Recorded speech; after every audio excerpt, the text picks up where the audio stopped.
Lorsque vous regardez là, vous allez constater que la trouaison n'a pas été bien faite lorsque on mettait ce rejeton en sol. C'est-à-dire, vous voyez, le trou a été creusé superficiellement. Vous voyez là, ce n'est pas bien implanté.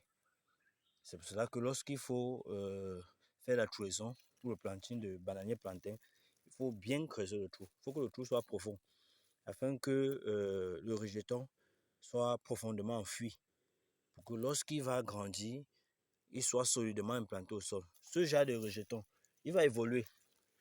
Il va grandir, mais dès qu'il y aura le moindre régime de plantain, la pression, c'est-à-dire la pression que va mettre le régime sur le pied, au moindre vent, il va tomber parce qu'il n'est pas bien enfui en sol. Vous voyez également le rejeton là, il est maigre.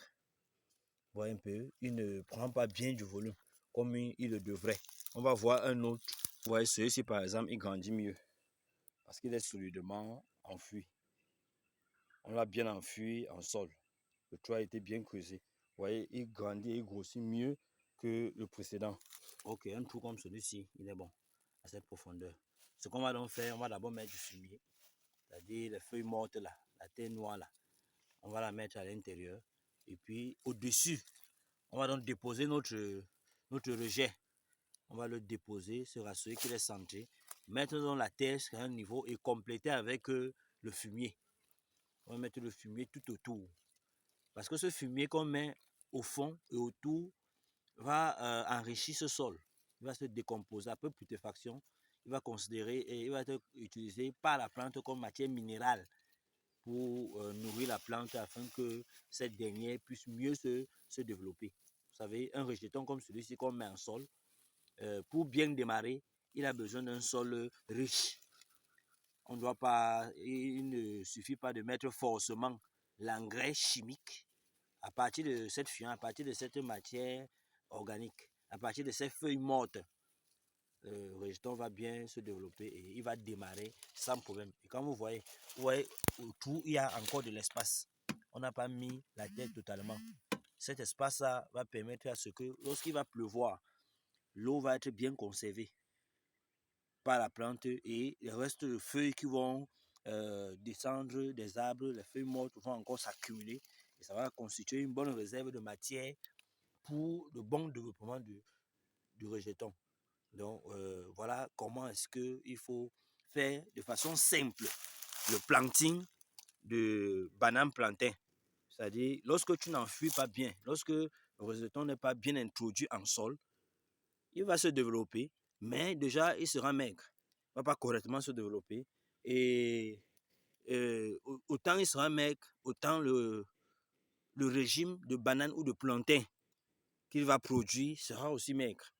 Pourtant, quand il est bien enfui, lorsqu'il est correctement enfui, et lorsqu'on l'a bien entouré de la matière organique, le développement va également mieux s'effectuer. Il va rapidement se développer et il va avoir la taille et le poids, je veux dire le volume qu'il faut.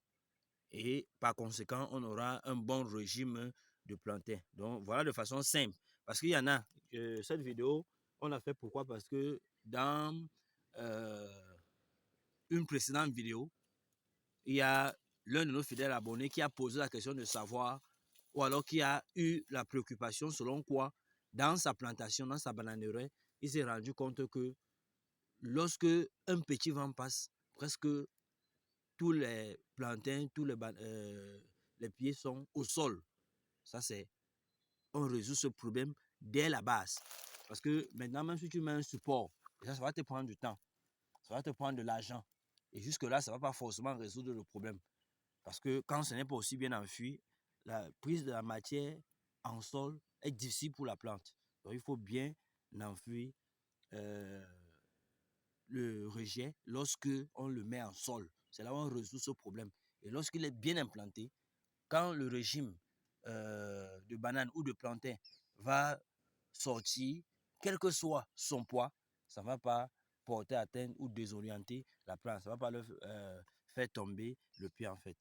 Donc, c'est pour cette raison qu'on a trouvé nécessaire de produire cette petite vidéo pour vous montrer comment est-ce il faut le faire. Donc, pour ceux-là qui ne sont pas encore abonnés, abonnez-vous, likez et partagez. Et comme cet abonné, si vous avez des préoccupations, laissez un commentaire et en fonction du commentaire que vous allez laisser, on verra s'il faut produire une vidéo pour mieux vous édifier ou vous faire comprendre un certain nombre de choses. Ok, merci. Ouais, quelques temps après, on aura un truc comme ça. On aura ce rejeton-ci. Vous voyez, il est solidement implanté et il se développe